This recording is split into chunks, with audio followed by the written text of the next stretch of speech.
Hey folks, just gonna do this quick and off script. I'm still kind of busy with a lot of real life stuff and scale modeling and now 3D printing, so I got a lot going on. By the way, if you're interested in that, I'm gonna start making more content on my other channel, Warm Blue Lasers. I'll have a link to that below in the comments. But getting on to it. I was hoping to do a guide of this as it went along, but this event has been actually very self-explanatory and straightforward. There's a lot of things they've done in this event compared to the anniversary event that I would say is completely better. The first stage. All of the gatherable items were instanced. There was no stealing. That was a big problem in the anniversary event, just constant stealing. And of course, there was no way to launch a PvP attack to get your stuff back. So you had to be very careful and strategic, and it just made the whole event very annoying and unfun. By contrast, this one has actually been a blast as far as events go for this game. I think the biggest thing is the rewards for the event. And I want to focus on that because my last opinion video, I was kind of going off and on about the personal armory and that being removed, and then the hero fragment boxes being removed. Well, hero fragment boxes are back, and this event has actually been very generous. Whether or not you spend, of course, more generous if you're spending. So if you're active in the event, you're constantly getting points for the hunt badge, and this last stage of the hunt badge is repeatable. So you can unlock it over and over and over again, and it's 600,000 of random resources and 200 crystals. It feels like I've redeemed this about 50 times so far. So that's a lot. I've come away with a lot of extras out of this, plus all of the Samael fragments and everything else you get along the way. But the biggest thing is the repeatable. Previous iterations of this badge thing, you know, the fleet assault or whatever it was called, and then the other one as well. The repeatable stage of the rewards felt not worth it. These, by contrast, definitely feel worth it, and they redeem a lot easier. I especially like that the points just automatically go to the bar. I mean, yeah, I'm missing out on the fancy animation or whatever, but it's a lot less annoying to just come in here and claim the rewards than constantly click a button and wait for an animation.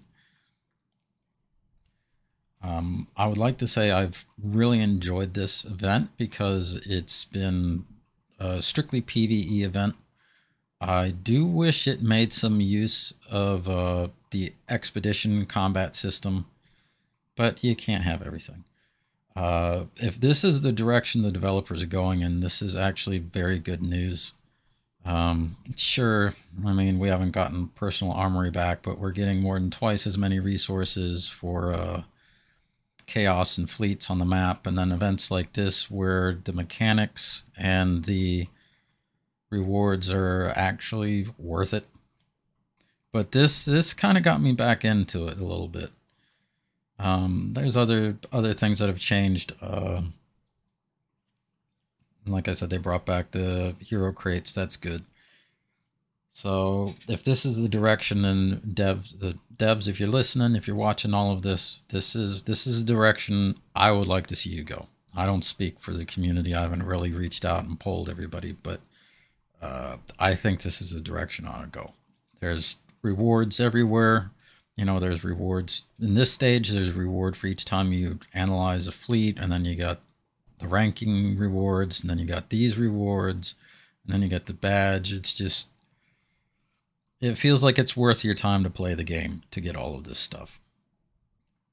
Progress has also been moving along a lot better with the changes they've made to Chaos Force resources. I'm pushing up close to 40 actually. I would say my progress has been going a lot faster since the update to Chaos and Fleet resources than even when I had personal armory.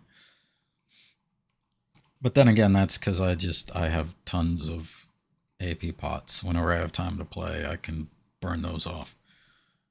So yeah, as you can see, I'm getting my barracks up to 39, and then I'll be hitting 40. So maybe I'll have some end game guide coming up.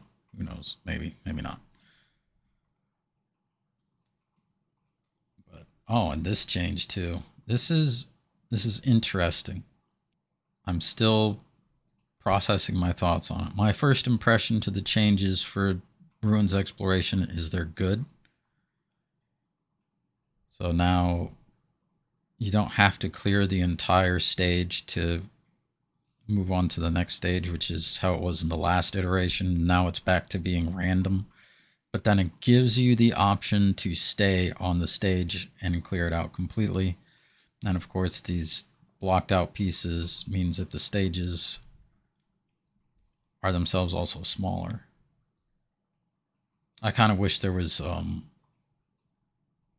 maybe there is, I don't know, something more to these other than just the fact that they were locked out. Like if there is some way to maybe unlock those, I don't know. Overall, I like the direction things are going. I think it's good for the game that things are more rewarding, less frustrating, because you want people to have fun and feel like they're getting something out of their time. This has all been wrapped around a new chapter, the Dark Angels. You can see I bought the scroll to change, but I didn't actually change because I don't feel like I'd get...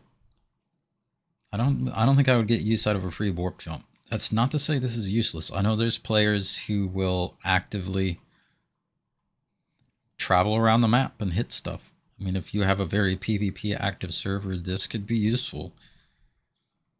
You know, you pop that off once a day, you go, you raid somebody, and of course the march speed by 20% for 2 hours, you can, man, you can farm a lot of stuff real quick with that. Now, of course, I like the new hero just because he's another vehicle hero. So now I got a bike guy and now I have a tank guy, so I can have fun with that on my expeditions. As for his abilities, he's another combo attack, so that means now we have 3 combo attack heroes, and I personally have no experience with it, but combo attack certainly does seem to be popular, especially with solo attack builds. I wonder if this works as a rally joiner. That I'm going to have to test. Alright, yeah, I'll use up a bunch of my fragments and stuff sometime.